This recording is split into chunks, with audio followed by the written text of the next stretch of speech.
Assalamualaikum warahmatullahi wabarakatuh. Kami dari kelompok 10.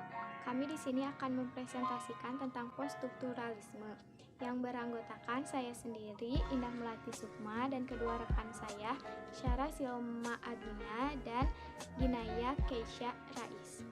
Yang pertama, latar belakang yang akan dijelaskan oleh saya sendiri. Latar belakang poststrukturalisme. Poststrukturalisme berasal dari kata pos dan strukturalisme. Pos yang berarti setelah, kelanjutan, dan melampaui.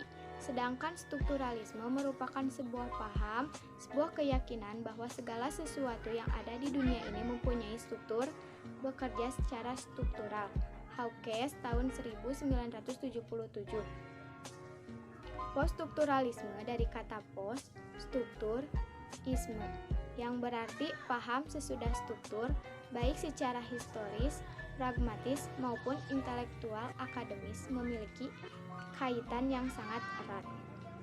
Assalamualaikum warahmatullahi wabarakatuh. Saya Syara Silma Agnia dengan NPM 215030023 ingin menjelaskan tentang definisi poststrukturalisme. Poststrukturalisme adalah cara-cara mutakhir baik dalam bentuk teori maupun metode dan teknik yang digunakan dalam mengkaji objek. Sebagai cara yang baru, teori poststrukturalisme yang sudah berkembang selama kurang lebih setengah abad sejak awal abad ke-20. Assalamualaikum warahmatullahi wabarakatuh. Perkenalkan, nama saya Ginaya Keisha Rais, NPM 215030006. Di sini saya akan memaparkan terkait teori-teori poststrukturalisme. Teori-teori yang dimasukkan ke dalam kelompok poststrukturalisme adalah resepsi, interteks, feminis, postkolonial, dan dekonstruksi. Yang pertama adalah resepsi sastra. Secara definitif, resepsi sastra berasal dari kata reciper dari bahasa Latin, reception dari bahasa Inggris yang berarti penerimaan atau penyambutan pembaca. Kemudian teori interteks.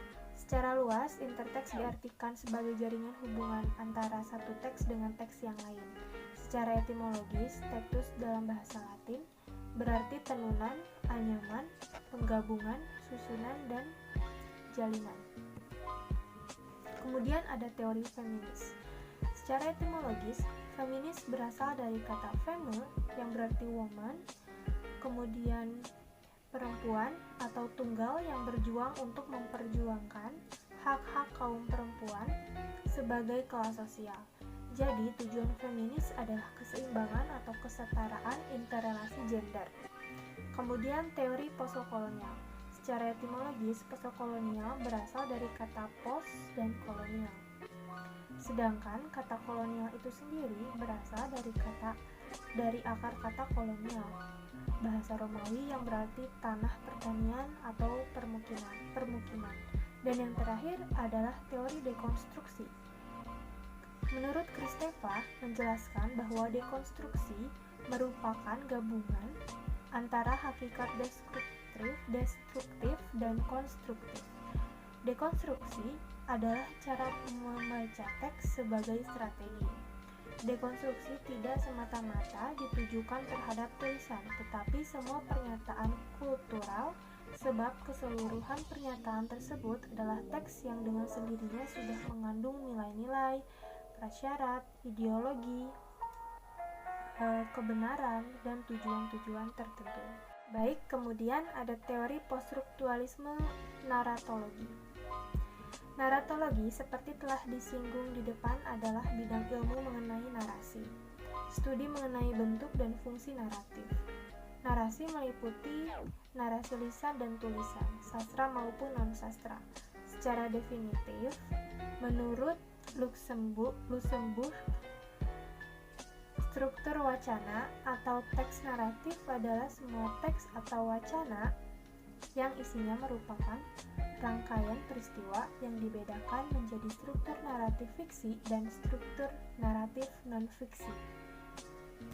Selanjutnya yaitu struktur poststrukturalisme.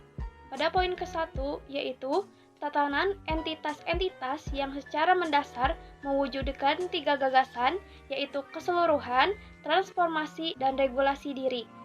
Poin 2 yaitu strukturalisme memandang sebuah struktur bangunan atau fenomena sebagai hubungan mutual dari konstituen, bagian-bagian atau unsur-unsur pembentukan keseluruhan sebagai penyusun sifat khas atau karakter dan koeksistensi dalam keseluruhan bagian-bagian yang berbeda.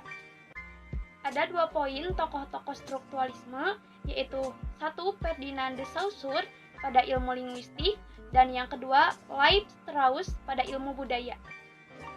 Kesimpulan, dengan kita mengetahui apa itu poststrukturalisme yang didefinisikan sebagai cara-cara mutakhir, baik dalam bentuk teori maupun metode dan teknik, yang digunakan dalam mengkaji objek, kita bisa lebih mengkritisi dan memahami apa yang kita baca seperti membaca teks dan lainnya.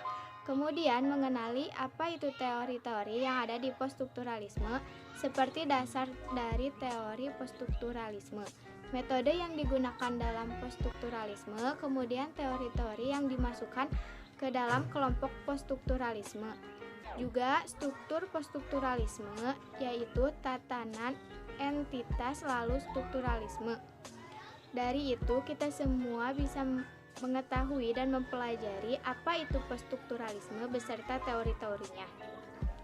Kemudian dengan mengetahui tokoh-tokoh strukturalisme yaitu Ferdinand de Saussure linguistik dan Leib Strauss budaya,